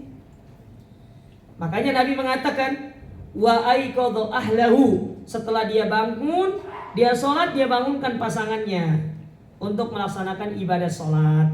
Atau untuk sekedar qiyamul lail, mungkin istrinya lagi haid, bangunkan, tetap bangunkan. Dek bangun, ini seperti yang malam terakhir. Mungkin istrinya mau zikir, mungkin istrinya mau ya memperbanyak tasbih, tahmid, memperbanyak doa. Karena orang haid tidak dilarang untuk berdoa dan berzikir. Atau sekedar ingin mengulangi hafalan dan baca Qurannya, itu tidak ada masalah. Ya. Nah, jadi harus ada partner yang baik. Makanya istri partner suami, suami partner istrinya. Ya, partnership yang bagus gitu loh. Sama kayak yang belum nikah-nikah. Mana yang belum nikah di sini? Itu yang depan. Siapa lagi? Belum nikah. Siapa lagi? Sudah nikah? Oh, belum. Berapa usianya? Berapa, Dik? 24. Hah? 24. Oh, Kapan? masalah. Kapan nikah? Sudah habis loh buku coklat itu. Ya. Sekarang buku hijau semua. Lihat nomor biru. Mana belum nikah sini nih? Mana belum nikah? Itu udah tua. Repot. Lihat depan. Berapa usianya, Pak? 35 ya. Hah? Oh, 25. Kau lihat ini jadi takut. Harus segera menikah. Yang pemuda-pemuda segera nikah. Jangan takut nikah. Segera menikah. Mosok Lebaran tahun ini masih jomblo. Kalau bisa besok pas sahur pertama itu bukan alarm yang bangunin. Bang, bangun. Kita sahur bareng. Ini enggak. Nanti alarm yang bangunin. Masa dibangunin ibunya terus? Belum kerja ya. Udah nanti kerjanya besok pas waktu nikah. Lihat dulu. Nikah itu menjadikan orang kaya. Dengan catatan jangan anggap istri sebagai beban. Kalau menganggap istri beban tidak akan kaya. Serius. Kenapa orang banyak yang sudah nikah banyak nggak kaya-kaya? Karena anggap keluarganya beban. Coba anggap kunci rezekiku. Ini istrinya. Datang anak kunci rezekiku. Kunci rezeki. Enak kerja, rezeki datang. Ya. Rezeki datang. Percaya dengan janji Allah. Ini kok larinya ke nikah ya? Iya. Istiqomah. Ya kan itu tadi partner toh. Partner. Cari partner yang bagus. Ya, itu bisa istiqomah dalam beramal. Atau yang ketiga cari teman yang baik. Teman itu mempengaruhi orang istiqomah loh. Teman dan komunitas. Makanya Nabi SAW dalam hadis yang sahih beliau mengumpamakan teman itu seperti penjual minyak wangi dengan pandai besi. Kata Nabi SAW, "Masalul jalisis salih wal jalisis su' kahamilil miski wa nafihi kir." Perumpamaan teman yang baik dengan teman yang buruk seperti penjual minyak wangi dengan pandai besi. Teman baik penjual minyak wangi, pandai besi itu teman yang buruk. Kata Nabi, gimana bentuknya? Kalau teman yang baik penjual minyak wangi, kalau nggak bisa beli, paling nggak kamu dikasih coba nih. Pernah lihat penjual parfum itu kan? Coba dulu. Coba, harum. Akhirnya dapat parfum gratis. Dulu waktu saya mondok, kan kita biasa belum punya uang dulu kan? Iya. Adalah kajian di pondok itu. Kalau ada kajian pasti ada orang jualan parfum. Akhirnya kita santri ini karena nggak punya uang, kita pergilah ke tukang parfum itu, kita taruh tangan kita. Ya, amin parfum. Lumayan gratis. Gitu. Tapi caranya itu di sini sekali, di sini sekali, di sini sekali. Jadi parfumnya itu campur aduk. Tahunnya 3. Ya, akhirnya ketahuan, iki jalur. Ya, dan tunggu kan pasti baunya seragam ya toh. Oke, jalur. Tapi kalau teman yang buruk seperti pandai besi, kecipratan bau busuknya, bau asap itu. Padahal kita tidak melakukan, tapi karena kita kumpul sama teman yang buruk, akhirnya jelek. Nah, teman itu mempengaruhi orang istiqomah. Banyak orang dia menyimpang gara-gara temannya. Makanya sebuah pepatah Arab mengatakan as-sahibus sahib. Teman itu Bisa menarik kita pada kebaikan, bisa menarik kita pada keburukan. Sampai ada sebuah ungkapan orang Arab yang lain mengatakan al-jar qoblad dar. Sebelum Anda beli rumah, coba lihat siapa teman Anda bertetangga. Karena tetangga itu mempengaruhi kita sebagai tetangganya. Ada orang gak suka gibah gara-gara tetangga sering main ke rumah, akhirnya suka gibah. Saya punya tetangga, bapak ibunya nyata. Karena dia sering menggibah sama tetangganya. Kemudian istrinya ini jarang masak di rumah, tidak pernah perhatian sama suaminya, diceraikan. Cerai sekarang. Hari ini nyesal. Teman yang suka gibah ini pun tidak ada tanggung jawabnya. Diceraikan. Anaknya sampai depresi gara-gara orang tuanya cerai. Nah, ini bahayanya teman itu. Maka teman itu cari teman yang baik. Teman itu gak usah banyak 5.000. Perlu. Teman itu sedikit tapi berkualitas gitu loh. 5 orang gitu loh. Gak perlu banyak-banyak. Tapi jangan gara-gara punya teman akrab tiap hari ketemu. Jangan. Ketemu itu sekali seminggu. Ya, sekali sebulan. Karena ada sebuah kaidah. Nabi pernah mengatakan, Zurgiban tasdad hubban. Jarangkan pertemuan, engkau akan saling rindu dengan yang lainnya. Kalau sering ketemu rindu gak? Enggak. Maka ada sebuah ungkapan orang Arab, kasratul misas tudhibul ihsas. Sering bertemu menghilangkan kepekaan dan dan biasa jadinya. Akhirnya harus jarang-jarang bertemu gitu loh. Ini enggak kajian duha ketemu, kajian asar ketemu, kajian isya ketemu. Sehari 3 kali, seminggu 21 kali ketemu. Akhirnya bosan ketemu tuh. Maka harus jarang-jarang ketemu. Paling nggak 1 kali 1 pekan. Ustaz gimana Ustaz tetangga saya sudah bilang saya nggak mau sapa kamu 3 hari bilang gitu. Nanti 3 hari sapa lagi. Jarang ketemu karena itu bisa menghilangkan rasa rindu, bisa menghilangkan. Tapi kalau sering ketemu nggak ada rasa rindu. Paham ibu-ibu ya? Ibu-ibu sering ketemu ini biasanya. Karena biasanya bapak-bapak kerja. Ya, ibu-ibu sering ketemu. Baik, itu amalan yang keempat. Yang kelima, ya, di antara bekal yang perlu kita siapkan adalah mengupayakan ada amalan yang pahalanya terus ngalir. Ya, pahalanya terus ngalir. Kayak contoh sedekah jariah. Kayak contohnya lagi wakaf. Wakaf itu penting. Ya, wakaf, sedekah jariah, terus apa lagi? Kayak anak yang soleh dan soleha, ilmu yang diajarkan, banyak. Tinggal dicari aja. Coba dicari nanti di Google amalan-amalan yang bisa. Karena kalau saya sebutkan satu-satu waktunya nggak cukup. Ya. Tulis saja, biar setelah itu ada tanya jawab, Pak? Nggak ada ya? Ya sudah. Berikutnya, yang keenam, ya, sebelum kita meninggal, hendaklah kita bertobat dari segala kesalahan. Bertobat kepada Allah. Ya. Bertobat. Bertobat kepada Allah dari segala kesalahan, baik kesalahan yang besar ataupun yang kecil. Karena bertobat ini manfaatnya besar. Manfaatnya besar. Nabi SAW pernah bersabda dalam sebuah hadis tentang taubat ini. Nabi mengatakan, at-taibu minadz-dzambi kaman la dzamba lahu. Orang yang bertobat dari satu dosa seperti dia tidak pernah melakukan dosa tersebut. Oleh karenanya Imam Malik pernah mengatakan, at-taubatu wadhifatul umur. Taubat itu kewajiban seumur hidup selagi nyawa belum dicabut. Karena selagi nyawa masih ada di dalam tubuh kita, maka potensi melakukan maksiat itu masih terus ada. Kalau masih ada nyawa di dalam tubuh kita, maka di saat itu tobat masih dibutuhkan. Karena pasti kita akan melakukan kesalahan. Mungkin kesalahan besar ditinggalkan, bisa ditinggalkan, tapi kesalahan-kesalahan kecil ini loh. Ibu-ibu bawa motor, leting kiri belok kanan, lawan arus, ya. Sudah gitu ditegur, yang diseneni kita. Saya pernah itu. Ada ibu-ibu nih sudah berhenti mau nyebrang, saya berhenti, saya kasih lewat. Saya sudah berhenti loh, ini saya sudah kasih tanda hazard 2. Saya sudah lewat, malah berhenti di tengah mobil itu bilang, seneni saya, marahin saya. saya salahnya apa?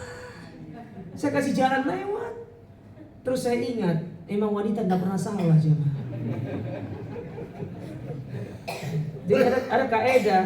Yang pertama, wanita tidak pernah. Yang kedua, kalau wanita salah kembali ke kaidah yang pertama. Betul Bapak? Yang sering minta maaf suami atau istri? Suami. Hah? Suami. Suami. Yang sering minta maaf? Suami. Yang sering bersabar? Suami. Istri. Gak terima. Yang sering bersabar suami atau istri? Yang paling bersyukur? Istri jadi.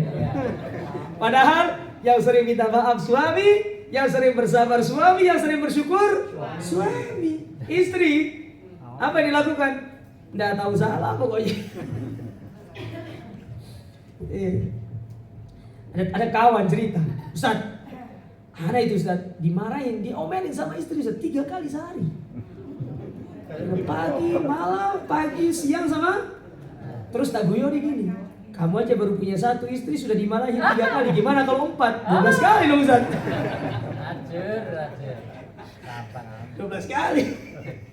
Ini 1 dimarahin 3 kali sehari saya dimarahin Ustaz. Ya sudahlah, sabar aja kalau gitu. Ya subhanallah. Karena ujian orang kan beda-beda ya. Ujian orang beda-beda. Nah, kita perlu bertobat dari kesalahan itu. Termasuk meminta maaf kepada orang lain. Makanya syarat tobat kata Imam An-Nawawi dalam bukunya itu disebutkan syarat tobat itu ada 4 plus 1. Jadinya berapa dong? 5. Dibilang 5 ini enggak syarat mutlak gitu loh. Jadi 4 plus 1 pokoknya. Kadang ada, kadang enggak ada. 4-nya itu yang pertama menyesal. Yang kedua ya bertekad untuk tidak mengulanginya lagi. Yang ketiga menangis. Yang keempat meninggalkan sarana yang bisa membawa dia kepada kemaksiatan itu lagi. Ini 4 yang wajib dipenuhi. Nah, satunya kalau itu kaitannya dengan hak manusia harus dikembalikan. Adapun 4 ini kaitannya dengan hak Allah. Saya ulangi, yang pertama itu menyesal. Yang kedua kemudian ya bertekad untuk tidak mengulangi. Yang ketiga menangis. Menangisi dosa. Makanya di sepertiga malam terakhir itu jangan nangis, tapi jangan sambil live streaming. Jangan nangis aja gitu loh. Makanya firman Allah dalam surat Sajdah itu, tatajafa junubuhum anil madaji yad'una rabbahum khaufan wa tama'an wa mimma razaqnahum yunfikun. Itu maksud ayat itu adalah mereka bangun untuk menangis si dosa-dosa mereka. Ayat itu berbicara tentang al-khulwah. Khulwat itu adalah berdua-duaan dengan Allah. Itu maksud ayat itu. Surat Sajdah ayat 16. Itu ayat yang berbicara tentang berkhulwat, berdua-duaan dengan Allah. Ya. Nah, yang keempat itu bertekad tidak kembali. Ya apa? Meninggalkan segala sarana, termasuk teman, grup, keluar dari grup tersebut. Nggak boleh. Ustaz saya pengen tobat, tapi masih di grup. Masih baca. Ustaz kan cuma sekedar nyimak, Ustaz ya bodoh aja. Sama kayak ada orang bilang, Ustaz saya tidak gibah, tapi saya cuma mendengar. Sama saja. Antara mendengar sama yang ikut gibah, dosanya sama. Kalau tahu temannya lagi gibah, tinggalkan. Ya, tinggalkan, bukan dengar. Pendengar setia. Nah, kalau kaitannya dengan hak manusia plus 1, kembalikan. Misalkan nih, kita pernah ngambil mangganya. Ya, kita pernah ngambil mangganya, kita kembali, kita minta dihalalkan atau kita kembalikan mangganya itu. Ya. Misalkan, Mbak, saya pernah ngambil mangganya. Kemarin tidak sengaja saya lihat kok menarik gitu kan. Saya ambil lah. Iya, saya keranjang. Ya. Daripada dimakan sama cerdas. Lebih baik saya selamatkan, Mbak. Gimana? Ya. Kalau dia bilang, oh pantesan, saya dari kemarin saya cari, saya apa ambil mangga saya ini, sampai saya seudut dalam rumah ini. Ya, kembalikan. Kalau dia bilang ya sudah nggak apa-apa, sudah selesai. Tapi kalau dia minta kembalikan. Termasuk dosa ghibah, perlu minta maaf. Tapi jenengan tidak perlu sebut. Mbak, saya minta maaf, saya pernah gibah Mbak di rumah Pak Samsul itu pas waktu kajian. Saya pernah gibah di sana. Nggak usah sebutkan secara detail. Tadinya mau keluar sirup, itu pun air putih nggak keluar itu. Nggak usah sebutkan secara umum aja. Saya pernah gibah, mohon maaf ya kalau saya pernah gibah, mohon maaf kalau saya pernah, sudah selesai. Kalau dia mancing, emang kamu gibah saya di mana? Ya kan saya nggak tahu, saya hilap kan? Ya kita saling memaafkan ya. Pakai ilmunya SPBU itu mulai dari nol ya. Paham Pak? Itu cerdas namanya itu. Mulai dari nol gitu. Setelah itu bilang minta struknya dong. Masuk. Lanjut. Ya, yang ke berapa? 7. Yang ke-7 yang terakhir, perbanyak berdoa. Ya, perbanyak apa? Perbanyak berdoa. Berdoa minta kemudahan agar Allah Ta'ala memudahkan urusan kita nanti di hari kiamat. Doa. Ya, salah satu doa yang bisa mungkin kita upayakan seperti doa yang diajarkan oleh Nabi SAW. Allahumma inni a'udzubika min adzabi jahannam wa min adzabil qabr wa min fitnatil mahya wal mamat wa min syarri fitnati masihid. Doa seperti itu. Ya. Atau bisa doa yang sering doa jenengan ucapkan ketika sholat jenazah. Jadi sholat jenazah itu doanya itu tidak harus dibaca pada saat sholat jenazah, tidak harus. Itu dibaca secara umum, secara mutlak boleh. Allahumma gfirli. Ya. Kan kalau bilang Allahumma gfir lahu warhamhu kan, Allahumma gfirli warhamni. Ya, boleh. Wa'afini.